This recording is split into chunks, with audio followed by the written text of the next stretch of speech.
Good morning po, Sir Neb. Tawagin niyo po akong Catherine. Magsishare lang ako ng naranasan naming kababalaghan ng pamilya ko. Magba-birthday noon yung dalagita namin at gusto sana naming i-celebrate yon ng medyo kakaiba. Yung tipong hindi lang basta maghahanda or kakain sa labas. So ang napagkasunduan na lang namin ay mag-out of town kami for the weekend bago yung birthday ni Kayla kinalunesan. Hindi naman kami mayaman na pamilya, kaya mula Marikina ay sa Tanay Rizal lang kami nagpunta. Nag-book kami ng kwarto sa isang hotel na foresty ang vibes. Bago ka kasi makarating sa room mo, ay daraan ka sa isang pathway na maraming puno. Parang cottages yung datingan, pero ang ganda kasi may privacy talaga sa ibang rooms. Pero sa isang room namin ay sama-sama na kaming mag-asawa at dalawa naming anak. First day namin namasyal kami sa Regina Rica. Nagsimba kami para sa pasasalamat sa buhay ni Kayla. Tapos pasyal-pasyal pa kung saan-saan bago kami umuwi noong mga 9 ng gabi. Nakapag-dinner na kami sa labas, so naligo na lang kami para makapagpahinga.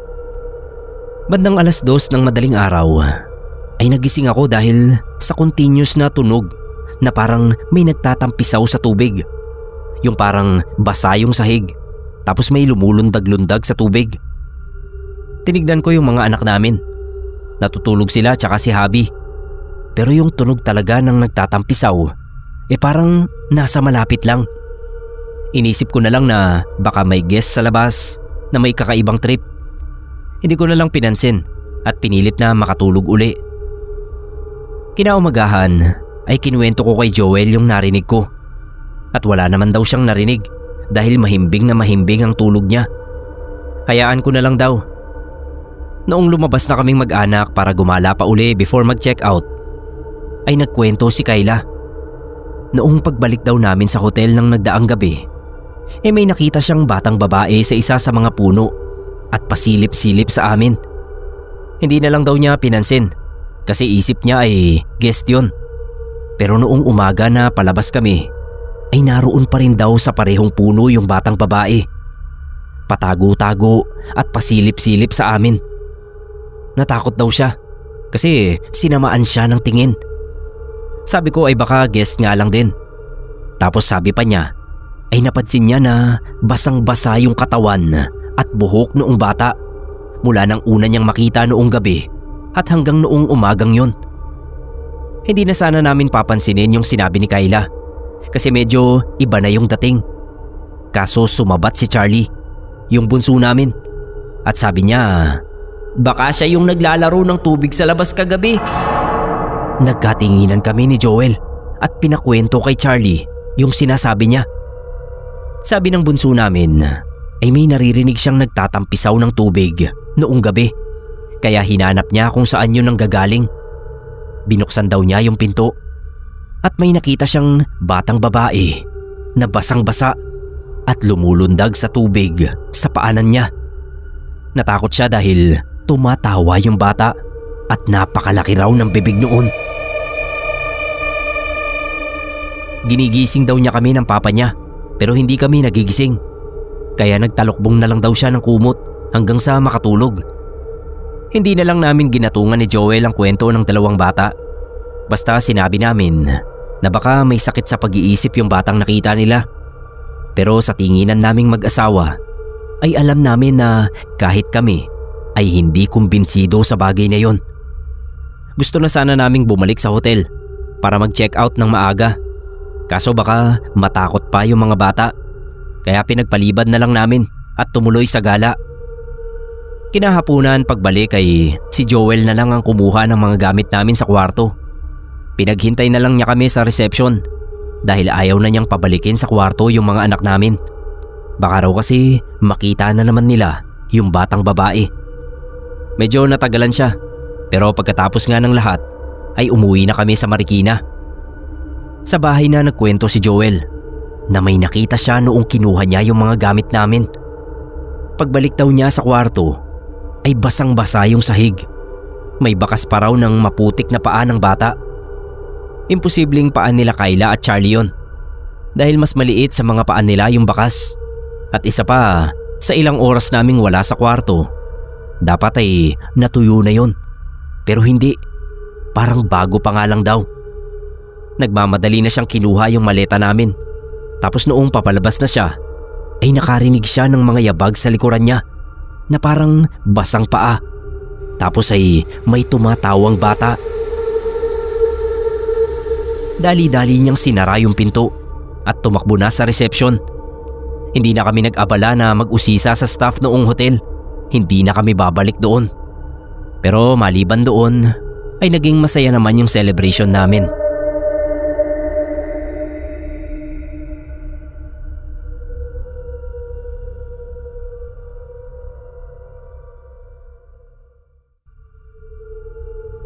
Noong nagtatrabaho pa yung asawa ko sa Saudi, nakaranas ako na aswangin sa dati naming bahay sa San Mateo, Rizal.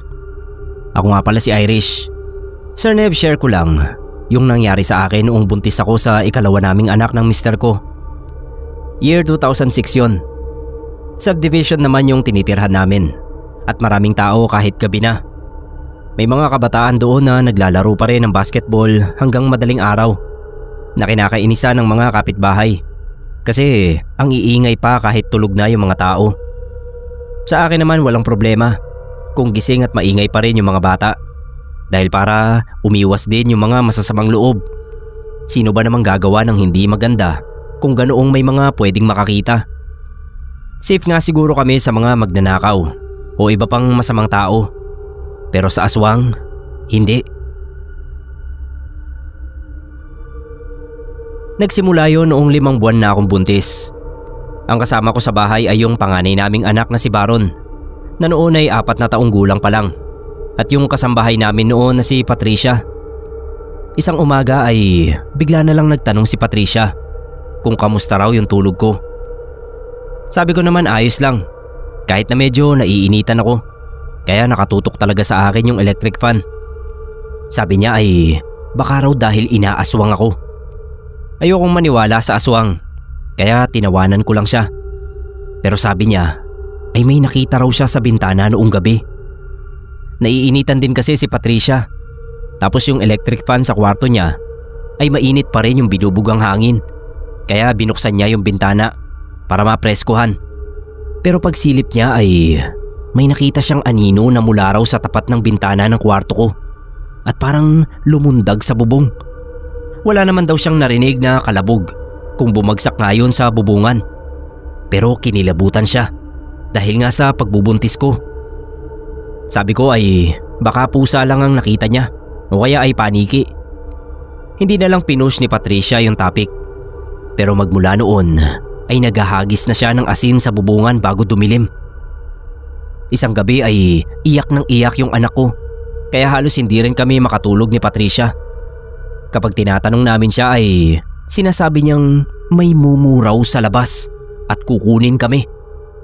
Noon ay 10:00 na ng gabi at sa mga ganoong oras dapat ay tulog na kaming lahat. Sa kakaiyak ni Baron, bigla siyang sumigaw at sinabing nasa bubong daw ang mumu. Doon na ako kinabahan. Tapos si Patricia naman si Gatong. Biglang sinabi na may aswang nga raw. Lalo tuloy umiyak si Baron. Nataranta na rin ako dahil biglang may kumalampag sa bubungan. Yung parang binabaklas yung yero sa kahoy. Napayakap na lang ako kay Baron.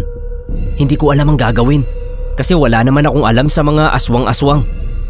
Hindi ko alam kung dahil sa nervyos kaya sumakit bigla yung balakang ko. Pakiramdam ko ay nagle-labor na ako noon. Aray ako ng aray. Tapos si Baron naman ang higpit ng yakap sa akin. Kaya hirap na hirap talaga ako. Hindi ako makakilos mula sa pagkakaupo ko sa kama. Maya-maya pa ay kumalampag na naman ang bubungan namin na parabang umangat na talaga yun. Mabuti na lang at may kisame. Si Patricia naman ay kinuha na yung asin sa kusina at tinabi sa amin habang nakatingala kami at nagdarasal. Hindi nagtagal ay nakarinig kami ng sigawan at sunod-sunod na kalampag sa bubungan na parang may nambabato. Kasunod ay may tumatawag na sa pangalan ko. Sinasabihan kami na huwag kaming lalabas ng bahay dahil may tao raw sa bubong. yung mga kabataan pala na nagbabasketball ay nakita na may tumutuklap nga sa bubungan namin. Dahil sa ingay ay naalerto yung mga kapitbahay at naglabasan sa kanilang mga bahay para katukin kami. Noon lang kami medyo nakahinga ng maluwag, lalo na noong pagsilip ni Patricia sa bintana ay nakita niyang maraming tao sa kalsada. Lumabas na rin kami at sinabi nga noong mga kabataan na nawala na yung tao sa bubungan namin noong pinagbabato nila. Hindi raw nila nakita kung saan nagpunta, basta nawala na lang.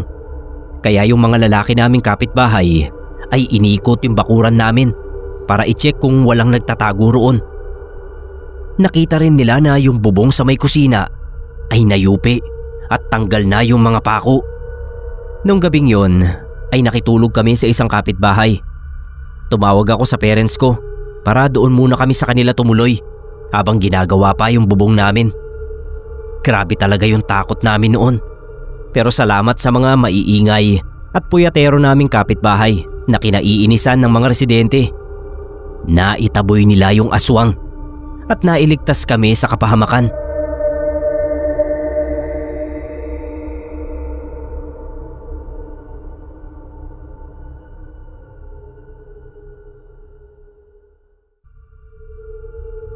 Hello po Sir Neb. May kukwento sana ako. Sana tanggapin niyo itong kwentong aswang ko. Pero hindi talaga ako ang inaswang, kundi yung pinsan ko na may TB, si Kuya Loloy. Alam naman nating lahat na sa panahon ngayon ay napakadali na lang gamutin ang TB. 6 na buwang gamutan lang ay galing na agad. Pero si Kuya Loloy may death wish yata. Ayaw niyang tigilan ng pag-inom ng alak at pamumulutan ng chichiryang maaalat at patataba. Nagtsatsaga yung asawa niyang asikasuhin siya at ipagluto ng masustansyang pagkain, pero ayaw niyang paawat sa alak. Hanggang sa pati atay niya ay bumigay na. Naging bedridden si Kuya Loloy. Yun pala ay dati nang mahina yung atay niya dahil sa kakaalak niya. Tapos kahit nga may gamutan siya sa TB ay hindi pa rin humihinto. Napakasama palang kombinasyon ng alak at paggagamot sa TB. Walang isang taon ay hindi na makagulapay si Kuya. Doon siya nagsimulang aswangin. Malas pa niya kasi magubat pa sa part ng Montalban Rizal kung saan sila nakatira. Bandang San Rafael yon at medyo malapit sa Wawa Dam na matatakbuhan agad ng aswang sakali mang habulin yon ng mga tao. Bumisita ako noon kay Kuya kasi nabalitaan ko na malala na nga siya. Nagdala pa ako ng mga prutas at sariwang gatas ng baka para sa kanya. Kaso sabi ni Ate Lira na asawa niya, tamad nang kumain si Kuya. Pakunti-kunti na lang daw ang kain niya at para bang nagbibilang na lang ng araw. Siyempre kako kay ate ay lakasan ng loob niya at huwag mag-isip ng ganoon. Tapos na-share ni ate na kaya niya nasabi yun ay dahil may palagay sila na inaaswang na nga si Kuya. Ang mga anak nga nila ay dinala na lang muna sa mga lolo at lola dahil natatakot daw sa bayawak na nakikita nila tuwing gabi. Hindi raw nila alam kung saan nagdaraan yung bayawak dahil kahit sarado yung mga pinto at bintana ay nakikita na lang nila na naroon na malapit sa papag ni Kuya. Tinataboy ni Ate Lira at nakikita naman niya na lumalabas ng bahay kapag binubuksan ang pinto. Pero sa susunod na gabi ay naroroon na naman ito sa loob. Sabi pa ni ate, alam nila na nariyan na yung bayawak kapag inubo na ng inubo si Kuya na para ba siyang magsusuka na. Sabi ko, bakit ayaw pa nilang umalis muna at doon sa bahay nila tito na tatay ni Kuya Loloy tumuloy muna. Hindi na raw kaya ni Kuya. Hinahapo na kahit nakakailang hakbang pa lang. Wala naman silang makuhanan ng wheelchair noon. Kaya sabi ko babalik ako sa ibang araw at maghahanap ako ng mahihiraman ng wheelchair para madala si Kuya kina Tiyo. Kaso Sir Neb, hindi na umabot yung wheelchair na nahiram ko sa isang kakilala dahil tinawag na lang ni Ate Lira sa akin na namatay na si Kuya Loloy. Isang gabi raw ay inubo na naman ng inubo si Kuya. Pagbangon daw ni ate para sana asikasuhin si Kuya ay nakita niyang nakasampa na sa papag yung bayawak at didila-dila pa. Si kuya raw ay duguan na ang bibig. Nagsisisigaw si ate at binato ng bakya yung bayawak. Sa gulat niya ay bigla na lang yung dumamba sa kanya. Mabuti at nakaiwas siya. Ang bilis daw na nakagapang noon palabas sa bintanang jealousy. Para daw bang binuksan yun noong bayawak tapos nagkasya yung katawan sa butas kahit napakalaking hayop talaga noon. Nung lapitan ni ate si kuya ay naghihingalo na raw. Sa mga braso ni Ate Lira namatay si Kuya Loloy. Ang paniniwala ng mga kapitbahay nila ay talagang aswang yung bayawak dahil sa mga kwento ni ate. Gaya na lang ng pagdamba noon na parang napaka-imposible. Pero sabi ni ate ay tunay talagang nangyari. Sabi pa ng ilang kapitbahay na nagpunta kina ate nang sumigaw siya ng saklolo. Nakita raw nila na bukod sa dumudurana ng dugo si kuya, ay duguan din ang puwetan niya at butas ang shorts. Para daw may sumuot sa puwet ni Kuya Loloy. At ang hinala nila ay yung bayawak ang may gawa noon. Nung mailibing si Kuya Loloy, ay hindi na rin nagbalik yung bayawak sa bahay nila.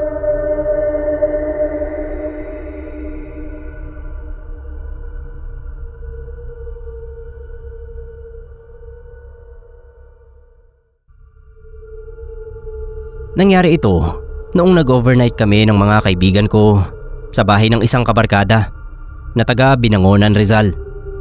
Sa mga nakatira sa Binangonan, Rizal dyan, specifically doon sa parte ng Binangonan na nasa Talim Island.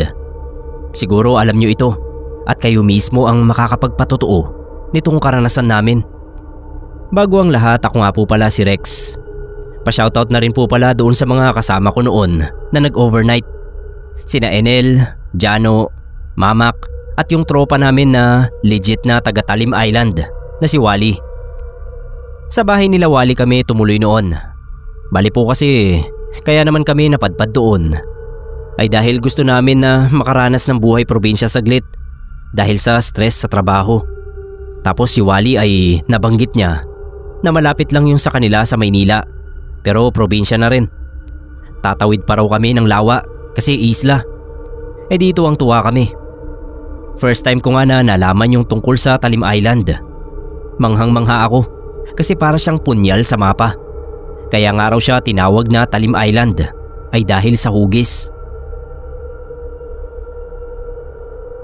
Nakarating kami sa isla after sumakay ng bangka. Hindi pa kami lobat noon kasi malapit nga lang. Parang overall ay 3 oras ang biyahe. Pagbaba namin ng bangka ay winarningan kami ni Wally. Mga pre, pakiusap lang. Huwag niyong dadalhin dito yung kulit niyo sa Maynila ah. Umuo kami. Pero kalaunan din ay nakalimutan ng babala niya. Pagdating namin sa barangay nila Wally, ay may nakita kaming lalaki na parang may problema sa pag-iisip. Paano kasi? Halos pahubo na yung suot niyang short. Kita na nga yung pubic hair niya at guhit ng puwet. Si Mama kang unang nakakita at tinuro niya lang sa amin. Pasimple lang kami na tumatawa kasi ayaw naman naming mahalata noong lalaki o ng iba pang nasasalubong namin.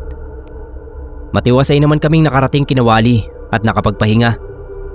Yung bahay nila ay may 2nd floor tapos may veranda sila roon na tinambayan namin. Habang nagmemeryenda kami, biglang sinabi ni Enel na nasa tapat yung lalaking nakita namin na pahubo na yung shorts. Natawa uli kami kasi sumasayaw-sayaw pa siya. Tinanong kami ni Wally kung bakit kami nagtatawanan. Nung tinuro namin yung lalaki, wala na yun sa tapat. Isang diretsyong kalye lang yung tapat ng bahay nila Wally. Kaya nagtaka talaga kami na nawala agad yun. Noong dinner na ay bumili kami ni Jano ng soft drinks na litro sa tindahan. Tapos nakita uli namin yung lalaki. Medyo nailang na kami kasi nakatingin siya sa amin. Hindi na namin pinansin. Kaso noong pabalik na kami kina Wally, sinundan kami noong lalaki. Tapos naghahampa siya ng tune na hindi pamilyar. Hindi na lang kami nagsalita at nagmadaling makauwi. Nung nagpapahinga na kami kinagabihan, ay napansin namin na hindi pa pumapasok ng kwarto si Wally. Lumabas si Enel para hanapin siya. Tapos pumasok uli siya para tawagin kami. Paglabas namin ni Mama at Jano ay nakita namin si Wally at yung tatay niya na nakasilip sa bintana. Nilapitan kami ng nanay ni Wally at sinabing may nakakursunada raw sa amin. Akala namin ay may gustong makipag-away sa amin. Yun pala, may nang aswang daw. Kinabahan agad ako. Sabi ng tatay ni Wally, bukas na bukas daw ay bumalik na kami ng Maynila. Nagkatinginan na lang kami. Maya-maya ay biglang nag-amoy bulok na isda. Sobrang baho. Sabi ni Wally, nagpalit anyo na raw yung aswang. Yung tatay niya may hawak na itak, tsaka hasaan. Hinasa niya yung talim noon habang may sinasambit na mga salita. May kumalampag sa pinto kaya naalerto kami. Pero hindi nagtagal at nawala rin yung mabahong amoy. Ibig sabihin daw ay umalis na yung aswang. Hindi talaga ako nakatulog ng gabing yun. Lalo na at tinanong kami ni Wally kung may napansin kaming parang umaaligid sa amin. E di sinabi nga namin nila Jano, yung lalaking malapit ng mahubuan. Sabi ng tatay ni Wally, baka raw sinadyang magpapansin noon sa amin para masundan kami. Wala naman daw kasi silang kilala na kapitbahay o kabarangay na parang may kakulangan sa pag-iisip. Gising ako buong magdamag at ewan ko kung imagination ko lang yon. Pero naririnig ko yung ham noong lalaki na parabang nasa malapit lang siya. Mataas na ang araw nang hayaan kami ng parents ni Wally na umalis ng isla. Hinatid pa nila kami hanggang sa mismong binangonan at tinatanong nila kami kung nakita pa raw ba namin uli yung lalaking sumunod sa amin. Pero hindi na namin nakita. Baka raw umaaligid lang yon at nagmamasid sa amin. Nung makabalik kami sa Maynila, para akong bagong tao. Hindi ako makapaniwala na totoo ang aswang at nasa malapit lang sila.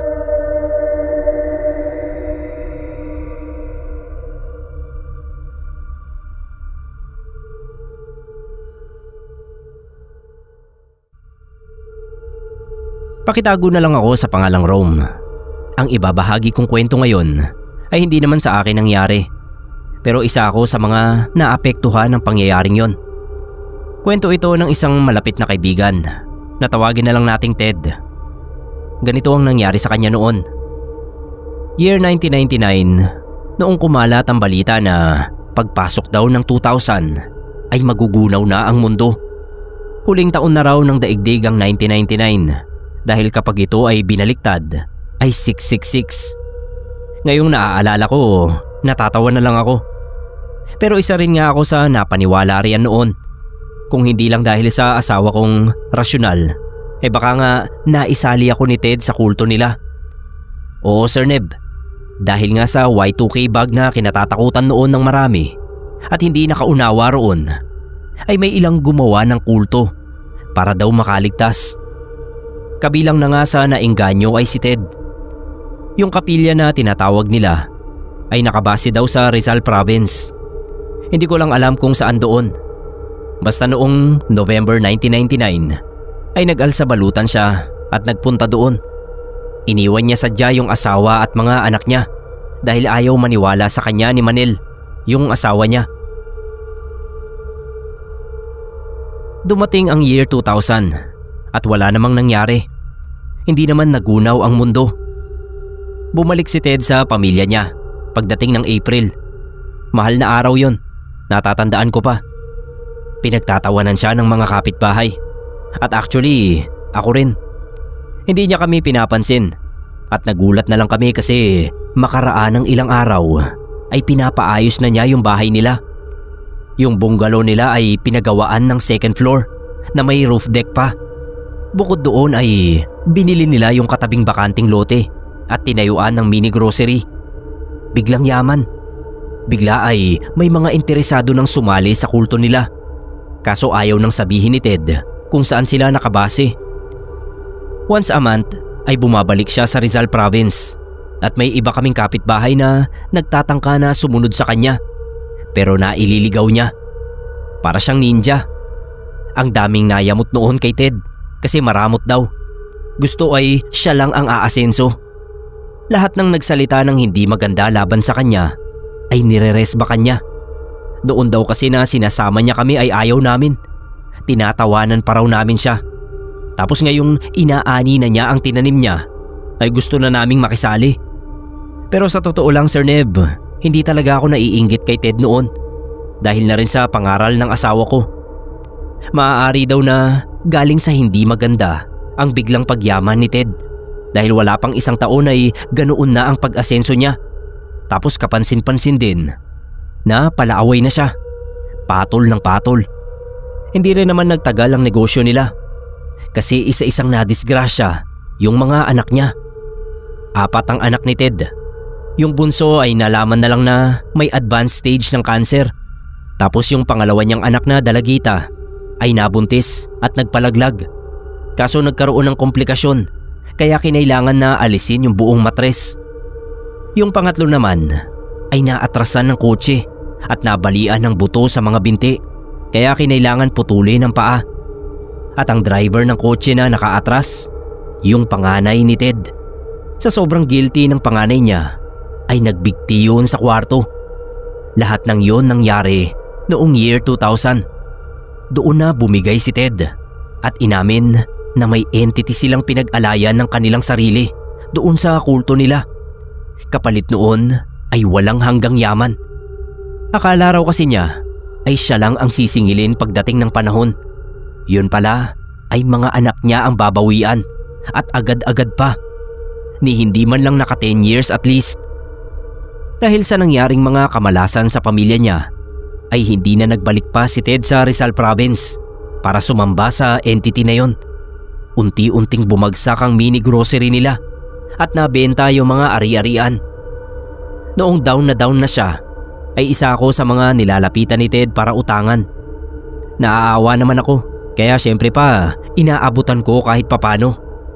Taong 2005 ay nagulat na lang kami nang pagbabarilin ang bahay nila Ted.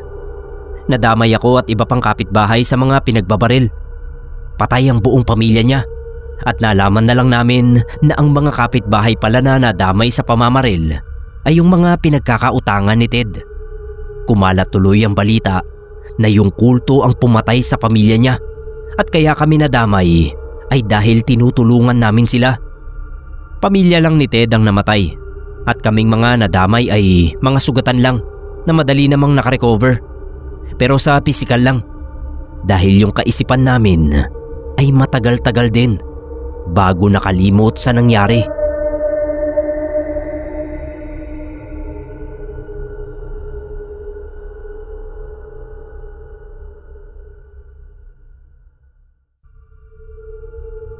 Nangyari ito noong pinaampon ako ng mga magulang ko sa isang malayong kamag-anak.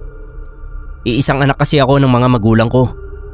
Nasa Japan si mama at si papa ay nakulong. Walang mag-aalaga sa akin at hindi ko naman kayang mamuhay ng mag-isa dahil 9 years old pa lang ako noon. Ang may mabuting kalooban lang sa pamilya namin ay sina Tito Banjo na second cousin ni mama. Sa kanila muna ako nakituloy habang si mama ay hindi pa pinapayagan ng employer na makauwi. Mula sa Quezon City ay napadpad ako sa Tanay Rizal. Sobrang luma na nung bahay nila Tito Banjo pero dama mo naman na bahay talaga dahil marami sila roon. Si Tito Banjo at asawa niya tapos yung 8 kong pinsan. Ang hanap buhay nila Tito roon ay pagsasaka. May kaya sa buhay sina Tito dahil malaki yung lupain nila na tinataniman ng kung ano-anong gulayin. Nagsusupply sila sa palengke at yung iba ay kinakain kaya wala talagang problema sa pagkain. Tumutulong ako sa bukid nila kapag wala akong pasok. Sa edad ko noon ay nakakaramdam na ako ng hiya kapag wala akong ginagawa sa bahay. Okay naman sina Tito at mga pinsan ko. Hindi naman nila pinaramdam sa akin na iba ako. Ang reklamo ko lang talaga ay yung kasama namin sa bahay nila na hindi nakikita. May nagpaparamdam sa bahay nila. Nakasanayan na nila yon kaya hindi na nila pinapansin. Pero ako na bago lang ay hindi talaga mapalagay noong umpisa. 2 yung kwarto ng mga pinsan ko. Isa para sa mga babae at isa para sa mga lalaki. Siyempre doon ako sa kwarto ng mga lalaki. May isang double deck sila, tsaka isang malapad na kutsyon na nilalatag tuwing gabi. Doon ako natutulog sa kutsyon, katabi yung isa kong pinsan. Bali nga pala, 3 lang yung pinsan kong lalaki at 5 yung babae. Sa kutsyon kami ni Kuya Sunny na pinsan ko. Kapag malalim na yung gabi o madaling araw tapos nagising ako, talagang pinipilit kong makatulog uli. Paano kasi may itim na tao na palakad-lakad sa kwarto. Hindi naman parati, pero may mga pagkakataon talaga na maririnig mo yung mga yabag tapos nagpapakita pa. Kulay itim na tao lang siya. Hindi malaman kung babae o lalaki. Para siyang yung nakalagay sa pinto ng CR ng mga lalaki. Bukod pa roon, tuwing nagigising ako ng madaling araw at nakakaramdam ng pag-ihi, tinitiis ko talaga. Kasi kapag bumaba pa ako at nagpunta sa banyo, ay daraan pa siyempre sa kusina. Minsan na naiihi ako ng madaling araw, ay may nakita akong babaeng nakaitim doon sa kusina. Nanlilisik yung mga mata niya, tapos dinuro ako. Iyak talaga ako at nagtatakbo pabalik sa kwarto. Nagising sina Kuya Sunny dahil sa akin. Tapos sinabi nila na nasanay na nga sila sa mga kasama nila sa bahay. Noon talaga kung may iba lang akong mapupuntahan, ayoko nang magtagal kina tito. Kaso wala Ayaw akong tanggapin ng mga kapatid nila mama at papa. Bukod doon sa itim na tao sa kwarto at black lady sa kusina, ay may iba pa akong nakita at naramdaman sa bahay nila Tito Banjo. Pinakamalala, yung hindi namin nakita pero tinulak kami ni Kuya Jepoy sa hagdan. Naghaharutan kami noon nila Kuya Jepoy at Kuya Merlin. Nag-uunahan kami na makakain ng nilagang kamote ni tita. Tapos may narinig kaming sumitsit. Naunang pumasok ng bahay si Kuya Merlin, kaya akala namin ay siya yung sumisitsit. Narinig namin na nagmumula yon sa itaas, kaya nagtakbuhan kami ni Kuya Jepoy paakyat sa hagdan. Sitsit siya ng sitsit, tapos tumatawa pa, kaya tinawanan din namin. Noong nasa tuktok na kami ng hagdan, para akong hinipan ng malakas na hangin. Naramdaman ko na lang na hindi ako makahinga at masakit ang katawan ko. Kasi nasa ibaba na ako ng hagdan. Si Kuya Jepoy ay nakatayo kaagad, pero pangiwi-ngiwi. May tumulak daw sa kanya.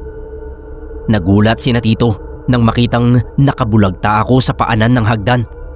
At ayun nga, kinuwento namin ni Kuya Jepoy kung ano ang nangyari. Tapos si Kuya Merlin pala ay nasa kusina na at kumakain na ng kamote. Hindi raw niya kami sinisitsitan. Dahil sa nangyari sa amin ni Kuya Jepoy, kinailangan pa kaming dalhin sa ospital para matignan kung napilayan. Pareho kaming may sling sa braso paglabas. Tapos magmula noon, nagpapausok na kami ng insenso at kamangyan tuwing hapon. Medyo nabawasan ng mga paramdam ng gawin namin yon. Pati yung black lady at itim na tao sa kwarto ay parang nawala.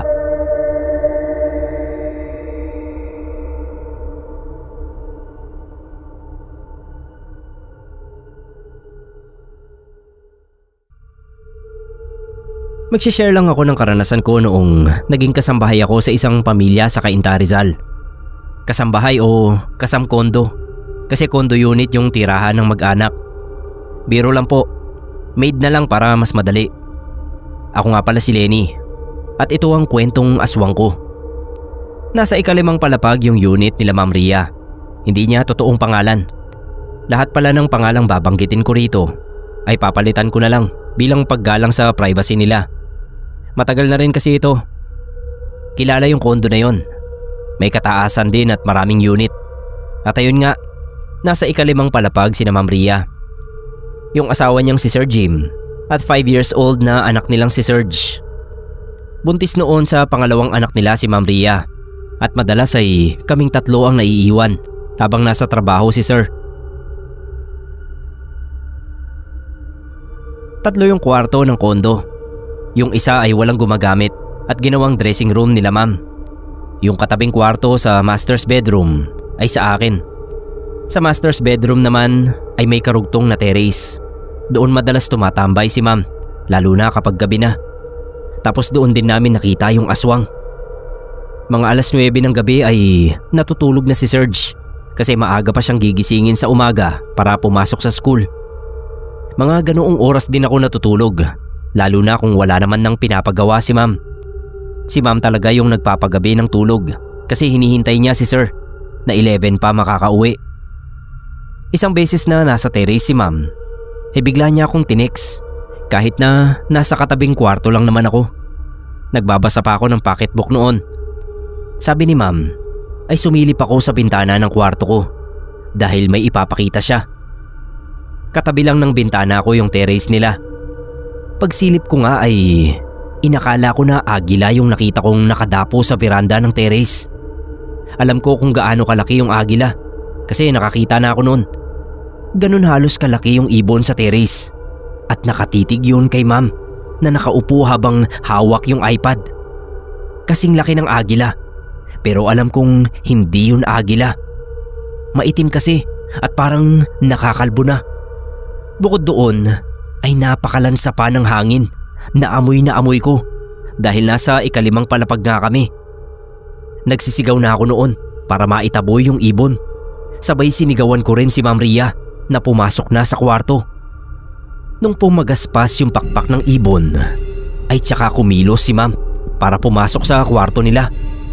Lumipad naman papunta sa akin yung ibon at nakatutok talaga sa akin yung mga paa niya na ubod ng laki. Sinara ko agad yung pintana at sa salamin tumama yung mga kuko niya. Tumakbo ako palabas para puntahan si ma'am pero sinalubong ko siya at para siyang nasasaktan dahil hawak niya yung balakang niya. Sinugod ko sa ospital si Ma'am Ria noon. Pinabantayan ko muna sa kapitbahay sa katabing unit si Serge. Sumunod naman si Sir Jim sa amin at alalang-alala siya. Buti na lang at safe naman si ma'am at ang baby niya. Dinugo siya pero maayos ang kalagayan nila. Nakauwi rin kami ng gabing yon. Nung malaman ni Sir Jim ang nangyari na may malaking ibon na dumapo sa terrace ay nasabi kaagad niya na aswang yon. Sabi pa niya baka raw taga-isla yung aswang. Tapos doon ko lang nalaman na may isla pala na nasasakupan ng Rizal. May mga napapabalita na may aswang daw doon.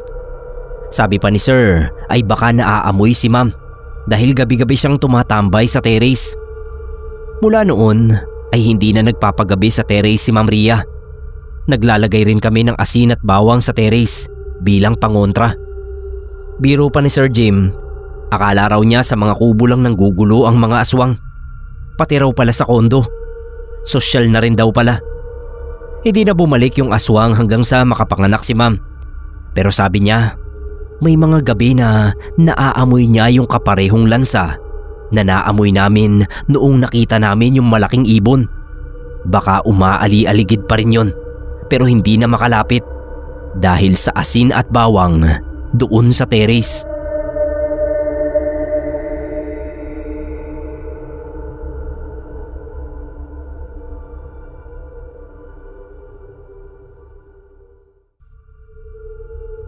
Magandang araw mga kapasta at Sir Neb. Ako nga pala si Ronilio. Sana magustuhan nyo ang karanasan kong ikukwento sa inyo. At sana ay magsilbing babala na rin para sa mga rider na gaya ko. Noon pa ito nangyari. Hindi pa gaanong uso yung mga kamera sa rider. Tsaka noon kasi ay elf truck ang dala ko, hindi motor. Taga-deliver ako ng soft drinks sa mga tindahan at maliliit na grocery stores. Ang pinakaayaw ko talagang dinadaanan ay doon sa daan ng Batasan San Mateo. Diyos ko, kabadong-kabado ako kapag nagdaraan doon. Accident prone area kasi yung malapit sa may Pure Gold Junior, doon sa Batasan.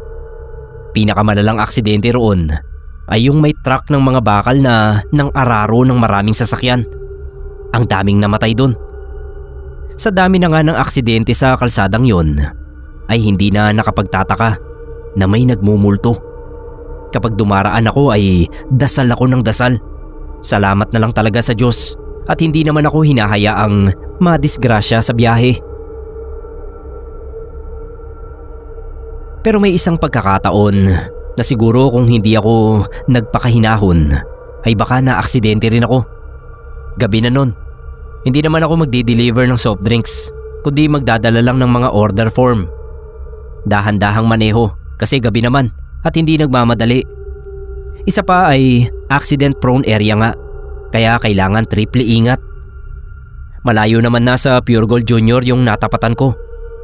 Dire-diretso ako tapos kumaliwa ng Jen Luna Avenue. Kanto naman yon ng Pure Gold Banaba Branch. Pagkaliwa ko lang talaga ay biglang nag-iba yung ihip ng hangin sa loob ng truck. Walang aircon kaya nakakapagtaka yung biglang paglamig. Isa pa ay kalagitnaan yun ng May. Kung hindi ako nagkakamali, May o June. Noong mga sandaling yun, bigla akong nagsisi kung bakit truck ang dala ko. Kasi 'di ba, dadalawa naman yung upuan niyan. Sa driver at yung passenger seat. Diyos ko po, Sir Neb. May nakaupo na sa passenger seat ko kahit wala naman dapat. Yung paglingon ko ay parang babae ang nakita ko dahil mahaba yung buhok, lagpas balikat. Nakasuot ng kulay blue yata o green na polo, tapos itim na pantalon. Dasal ako ng dasal noon. Nanginginig na yung buong katawan ko. Hindi ko alam kung dahil sa ginaw na dala ng biglaang paglamig sa loob ng truck o dahil sa takot. Feeling ko noon magkaka-stiff neck na ako dahil hindi ko talaga nililingon yung kanan hanggat makakaya ko. Kaso kailangang lumingon dahil siyempre titignan ko yung side mirror doon.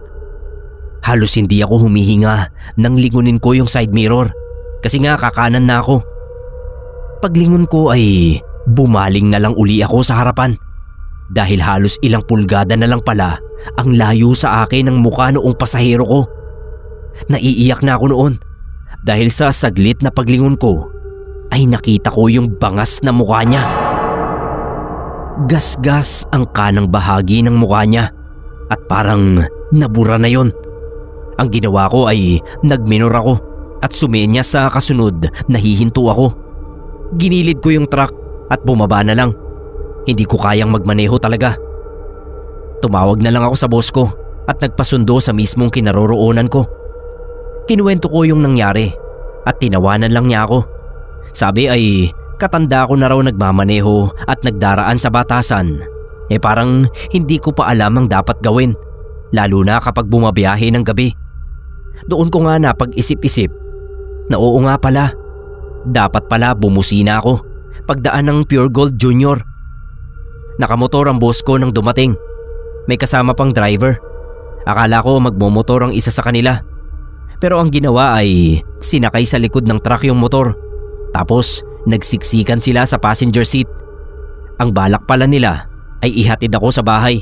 Tapos tsaka sila uuwi sa kanila. Ayaw raw kasi ng boss na mag-isang sumakay sa truck dahil baka magpakita rin sa kanya yung nakita ko. Nagkatawanan na lang kami at nagkabiruan. Pero halatang takot din, lalo na noong lumiko na uli ako pabalik ng Batasan San Mateo Road. Doon pa lang ay bumusina na ako dahil baka may makiangkas na naman at makipagsiksikan pa sa amin. Pagkahatid sa akin ni na boss ay umalis na rin sila. Pero nagdaan muna raw sila sa simbahan ng San Antonio bago tumuloy sa San Mateo. Natakot din nga sila na masabayan noong babaeng gasgas ang muka. Nakatatag din ako ng hanggang 2019 sa pagiging delivery boy ng soft drinks. Hindi ko na kinalimutang bumusina kapag dumaraan ng Pure Gold Junior sa Batasan at yung doon sa Banaba. Ang awa naman ng Diyos ay wala na ulit akong naging pasahero na bigla na lang nakikisakay. Ngayong nagmomotor na ako mula San Mateo hanggang Quezon City at napapadaan doon ay hindi ko pa rin kinakalimutan na bumusina.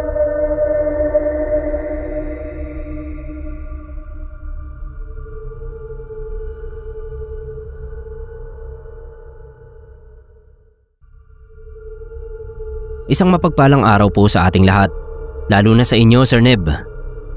Tawagin niyo po akong Mio. Kakadiscover ko lang nitong channel nyo, nitong naka 1 million subs kayo. Siguradong maraming nagsisend ng true to life story sa inyo. Pero sana mapansin nyo pa rin ang kwento ko Matagal na itong nangyari. Buntis pa lang noon yung asawa ko sa anak namin na ngayon ay 23 na at may sarili na ring pamilya.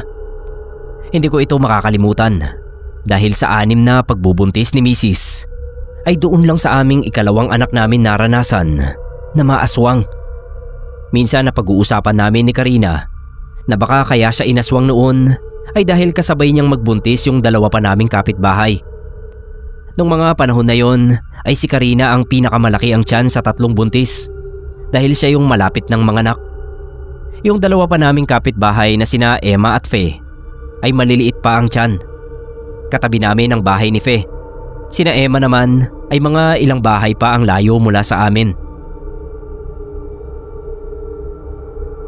Noong mga unang buwan ng pagbubuntis ni Karina ay wala naman kaming nadaramang kababalaghan sa bahay. Noon lang talagang magbuntis yung 2. Doon na nagkaroon ng paramdam. Una ay may naaamoy kaming malansa na nakakasuka. Nagsisimula yung malansang amoy na yon kapag malalim na ang gabi. Nagigising si Karina at namamalayan ko na lang na nagsusuka na siya sa banyo. Sobrang baho raw kasi at sumasama talaga yung pakiramdam niya. Naglalagay na lang siya ng Vicks sa may butas ng ilong para kahit papano ay makontra yung amoy. Wala naman kaming kaide-ideya na aswang na pala yung ganoon. Hanggang sa maikwento namin sa matatandang kapitbahay. Tapos nabanggit nila na hindi nga raw imposible na inaaswang si Karina. Meron daw kasi talagang isang lugar sa Rizal na pinaniniwalaan na pinamumugaran ng mga aswang. Hindi ko na lang babanggitin kung saan eksakto. Basta alam naman siguro yan ng mga nakatira dito. Dahil sa nalaman namin ay lagi na akong naglalagay ng bawang at asin sa tapat ng bintana ng kwarto namin. Pinasusuot ko rin si Karina ng mga itim kong damit dahil mabisang pangontra daw yon. Isang gabi ay hindi makatulog si Karina. Naninigas daw kasi yung tiyan niya at parang grabe sa likot yung bata. Sabi ko baka manganganak na siya, pero matigas ang paninindigan niya. Alam daw niya na hindi pa siya manganganak. Iba raw ang pakiramdam niya dahil naaamoy na naman niya yung kakaibang lansa. Ako naman noon ay walang naaamoy at gusto ko na siyang dalhin sa ospital. Nagmamatigas talaga siya. Sabi pa niya, pakiramdam niya kapag lumabas kami ng pintuan ay may mangyayaring hindi maganda. Hindi ko na alam ang gagawin noon. Tapos nagulat na lang kami nung may marinig kaming parang nag-aaway sa labas. Sumilip ako sa bintana at nakita ko yung mister ni Fe na si Perry. May dalang samurai. Tapos winawagayway niya. Yung nanay ni Fe na si Ate Dolor ay tinatawag at inaawat yung manugang niya. Pero si Perry ay nakatingala sa kalangitan at sumisigaw. Naglabasan na tuloy yung ibang kapitbahay at nakiusyoso. Hindi kami lumalabas ni Karina kasi sa isip ko noon baka nag-aamok si Perry at baka madisgrasya pa kami. Hindi na namin napansin na nawala yung pananakit ng tiyan ni Karina. Basta sabi lang niya ay matulog na kami at ikandado ko ng mabuti yung pinto at bintana. Nakampante na ako at natulog na nga kami dahil himalang umayos ang lagay niya. Kinaumagahan ay kalat sa buong kalye namin na nag-amok si Perry, pero wala naman pala siyang kaaway sa lugar namin. Sa halip ay tinataboy niya yung aswang na tumalon sa bubong nila. Nananakit daw ang tiyan ni Fe. Tapos ay dinig nila na may kumalabog sa bubungan para daw may binagsak na malaking bato. Sunod ay may kumakaskas na sa yero at lalong sumasakit yung tiyan ni Fe. Doon na kinuha ni Perry yung samurai at kinayod ng kinayod sa gate ng bahay nila para daw maitaboy ang aswang. Doon namin naisip ni Karina na kaya siguro nawala ang pananakit ng tiyan niya dahil sa ginawa ni Perry. Nung gabing yun din ay tumigas din ang tiyan ni Emma at nawala lang din ang pananakit nang mag-amok si Perry. Pagkatapos noon ay naghintay lang kami ng 2 linggo at nanganak na rin si Karina. Wala na kaming nadamang pang-aaswang noon, pero si Perry ay madalas pa ring lumalabas sa gabi at kinakaskas yung samurai niya sa gate. Si Fe yata talaga ang target ng aswang, pero nakapanganak din naman siya ng maayos. Ganoon din si Emma.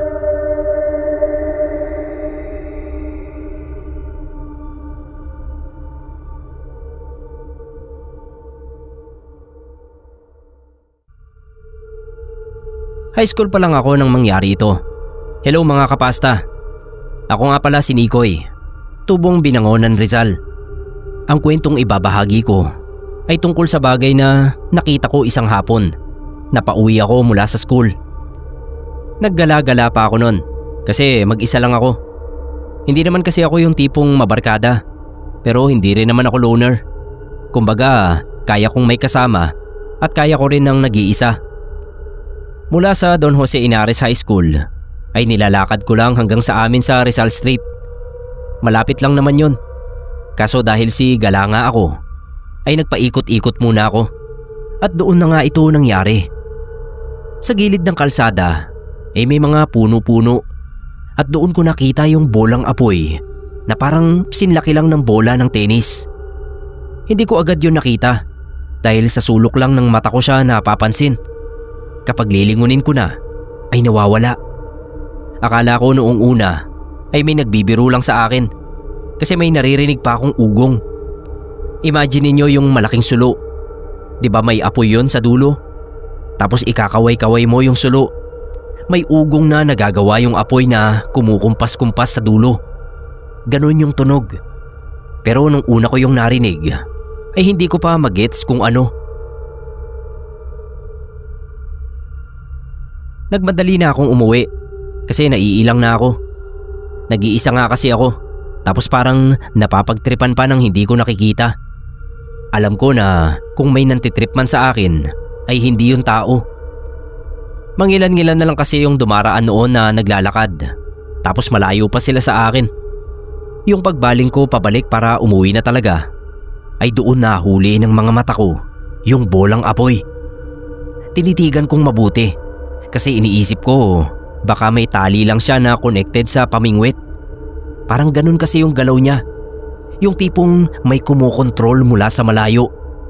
Kapag pala nakakita ka ng ganoong bagay, ang una mong iisipin ay hindi yun totoo. At least sa akin ay ganoon ang nangyari. Para bang in denial ako. Hindi ako agad natakot nang makita ko yon. Kumbaga sa computer, naglag ako. Nakatayo lang ako habang nakatitig sa bolang apoy. Napalipat-lipat sa mga puno na para bang nakikipagtaguan yon sa akin. Bawat lipat niya ay umuugong yung apoy na parang buntot o buhok niya. Ang nakakapagtaka lang, kahit lumalapit yun sa mga punong kahoy, ay hindi man lang nadidilaan ng apoy yung mga dahon-dahon. Ang kakapal ng mga dahon ng mga puno. Tapos may mga damo-damo pa na binababaan noon paminsan-minsan. Pero hindi nasusunog ang mga yun. Namalayan ko na lang ay may bumusina ng napakalakas. Tapos paglingon ko ay nasa gitna na pala ako ng kalye nang hindi ko namamalayan. Masasagasaan na ako ng kotse. Sinigawan pa ako ng driver at minura. Bingi raw ba ako o sabog dahil kanina pa siya bumubusina pero nakatunga nga lang ako sa gitna. Siyempre nagsorry na lang ako at saka tumakbo na sa gilid ng kalsada. Paglingon ko uli roon sa may puno-puno ay wala na yung bolang apoy. Kinilabutan ako at nagtatakbo na pa uwi. Pagdating sa bahay ay kinuwento ko kay mama ang nakita ko at pati siya ay natakot. Si mama ang nagsabi na San Telmo nga raw ang nakita ko. Nagdasal kami noon na sana ay walang masamang kahulugan yung nakita ko. Lalo pa at kamuntik na akong masagasaan. Noong umaga ay hinatid ako ni mama sa school at kinahapunan ay sinundo pa ako. Patingin-tingin siya roon sa part ng kalye kung saan tinuro ko na doon ko nakita yung San Telmo. Buti na lang at hindi ko na uli nakita yon. Wala pa akong kakilala sa amin na pinagpakitaan din ng San Telmo. Hindi ko lang talaga maintindihan bakit kaya siya nagpakita sa akin.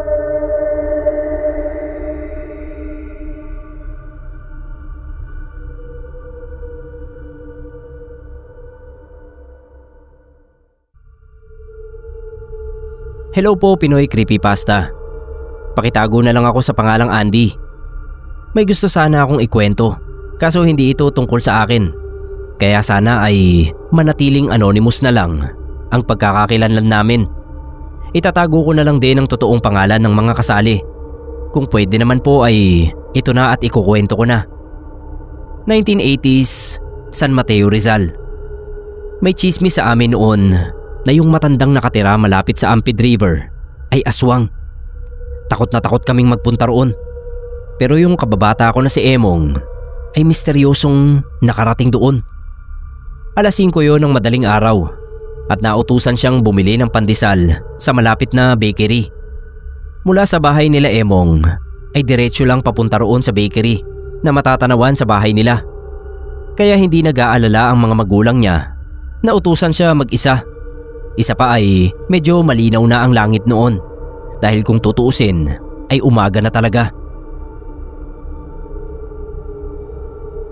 Sa tansya raw ni Tio Piling, tatay ni Emong, wala pang ilang minuto ay dapat nakabalik na siya kung wala namang bumibili.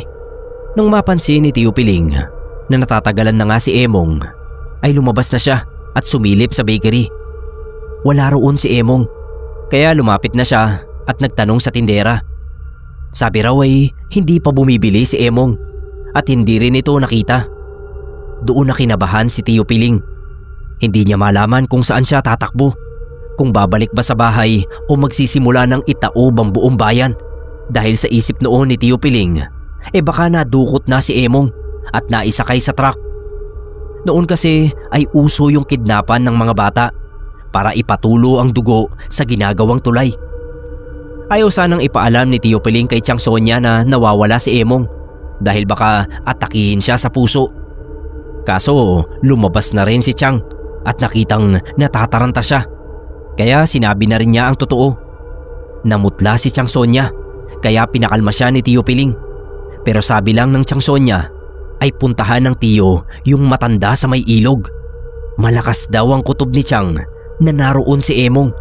Basta sumugod na lang nga daw si Tio Piling sa ilog. Pagdating nga ni Tio Piling sa may ilog ay nakita niyang nakatayo sa kabilang side noon yung matanda at hawak si Emong. Basang-basa si Emong at walang malay habang nakababad ang kalahati ng katawan sa ilog. Sabi raw noong matanda ay nalunod si Emong at tinangka niyang sagipin. Pero huli na siya. Ayaw maniwala ni Tio Piling dahil pakiramdam niya ay nilunod talaga ng matanda si Emong. Sinisigaw ni Tio Piling ang pangalan ni Emong at kinigising siya habang nilalangoy niya yung distansya nila. Binitawan lang noong matanda si Emong nung makalapit na si Tio Piling. Wala na raw pulso yung kababata ko kaya umiyak na lang si Tio. At sa galit niya ay sinuntok niya sa ari yung matanda. Napalood yun at doon nakatsyempo si Tio. Nagulpihin yun dahil hindi talaga siya naniniwala sa sinasabi noon. Maya-maya raw ay narinig niya yung boses ni Emong kaya nilingon niya yung bangkay sa gilid.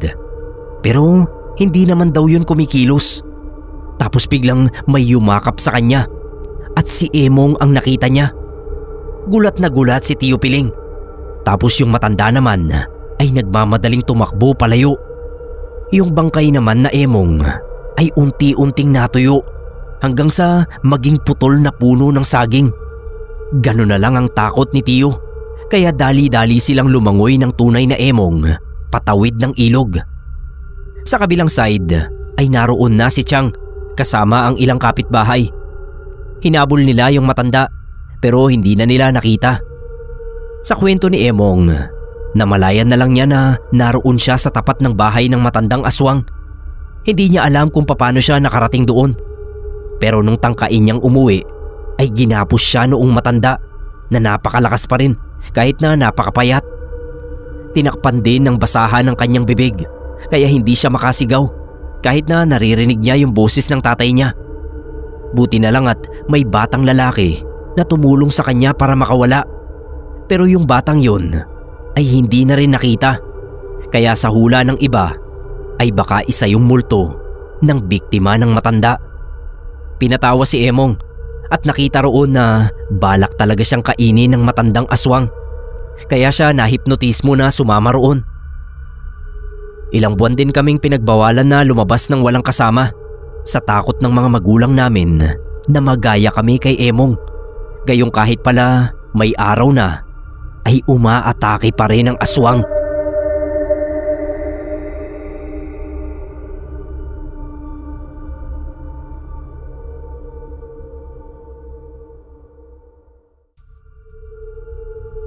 Noong mga 10 years old pa lang ako, ay mahilig akong sumama sa tiyuhin kong antingero. Uso ang anting-anting sa Cavite noong bata pa ako. Karamihan pa nga ng mga may hawak na ganoon ay mga hold-upper ng bangko. Hindi ko nilalahat pero marami talaga akong kakilala noon na ganoon ang hanap buhay. Ayon yon sa kwento ng tito ko, kasi siya nga yung antingero. So siya ang nakakaalam ng hassle ng mga kasamahan niya. Sabi niya hindi naman siya hold-upper. Pero Sir Neb, sinalvage yun si tito kasi raw pusher. Ewan kung anong nangyari sa anting-anting niya at hindi siya naprotektahan. Sabi pa man din niya ay may sakunat siya. Ibig sabihin ay hindi tinatablan ng bala o patalim. Nung natagpuan siya ni Papa sa Ilog Pasig, laslas ang mukha niya. Halos hindi makilala kung hindi lang sa mga tattoo niya. Pero hindi yung misadventures ng tito ko ang ikukwento ko, kundi yung pangyayari na nasaksihan ko nang sumama ako sa panggagamot nila. May grupo ng mga antingero at albularyo na kinabibilangan si tito. Kapag nanggagamot sila ay sumasama ako, lalo na kung malapit lang din naman. Malayo ang Hala-Hala Rizal sa amin sa Cavite, pero sumama ako dahil sa hinulugang taktak. Gusto kong makarating doon kasi talk of the town yun noong bata pa ako. Kaso hindi pala yun sa Hala-Hala kundi sa Antipolo. Kabobohan ko kasi, nakarinig lang ng Rizal, feeling ko buong Rizal na ang hinulugang taktak. Ni hindi nga yun madaraanan kasi out of the way na. Sabi na lang ni tito, kapag maaga silang natapos sa panggagamot ay dadaan kami ron. So ayun na nga, nakarating kami ng Hala-Hala Rizal. Ang daming tao roon sa bahay na gagamutin nila tito. Kasi nagsisisigaw yung babae. Kinukulam daw kasi yon at pinapasakitan. Yung kasamang albularyo ni tito. Noong bata pa ako, hangang-hanga ako roon. Pero nitong nagkakaedad na ako, na-realize ko na ang yabang pala. Pero marami yung napapagaling. Kaya siguro hambog. Siya rin yung nakapagpagaling doon sa pasyente. Ito na nga yung kwento.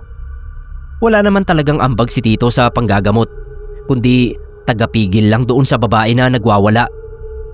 Base sa naririnig ko, parang ang kumulam raw doon ay yung present na girlfriend ng ex-boyfriend niya. Tawagin na lang nating Bebang yung mangkukulam at Jonah naman yung kinukulam. Tapos yung boyfriend na involved ay Silong. Si Bebang ay ginayuma Silong, kaya naman nakipag-break si lalaki kay Jonah. Tapos noong naagaw na ni Bebang Silong, ay naranasan niya yung mga dinaranas ni Jonah kay Long na pananakit. Ang siste, battered girlfriend pala si Jonah at ginawan pa siya ni Bebang ng pabor sa panggagayuman niya kay Long. Baliw yata talaga itong si Bebang at sa halip na si Long ang parusahan, ay si Jonah pa rin ang pinahirapan. Siyempre ginagamot ng mga albularyo si Jonah. Tapos nanlalaban talaga si Bebang na nakasanib sa katawan ni Jonah. Hanggang sa lumutang na siya. Nakakatakot kasi parang yung sa Exorcist. Umangat yung tiyan niya, tapos buong katawan. Nakakurba nga siya. Pinipigilan siya nila tito, pero halos umangat hanggang kisame si Jonah. Natakot na ako, kaya lumabas na ako ng bahay nila. Paglabas ko ay doon ko lang na-realize na ang init pala sa loob. Eto, walang halong biro. Kitang-kita ko na umuusok yung balat at yung damit ko. Nagtatakbo ako roon sa driver ng jeep na sinakyan namin at mangiyak-ngiyak na nagsumbong. Tapos dinasalan niya ako. Marunong din kasi manggamot yon si Kuya Brian. Hindi lang siya nakisali ng araw na yon dahil pagod siya sa pagmamaneho. Sabi ni Kuya Brian ay purong kaliwa raw ang gamit noong mangkukulam, kaya talagang matapang at nanlalaban. Inabot ng gabi sa panggagamot sina tito, kaya hindi na kami nakapunta ng hinulugang taktak. Tsaka ayoko na rin naman kasi naaalala ko si Jonah na nakalutang. Natakot ako na baka makita ko siya sa ilog. Ewan ko ba kung bakit ganoon ang naisip ko noon. Pero ayun nga, diretso uwi na kami. Sabi nila tito, napatay daw nila yung mangkukulam, pero babalik pa sila sa ibang araw para dalhan ng sagradong medalyon si Jonah bilang proteksyon. Sigurado daw na makakapunta na kami sa hinulugang taktak. Pero ayoko nang sumama sa kanila. Ang takot ko talaga noon kay Jonah. Yun na yung huli kong pagsama sa kanila sa panggagamot.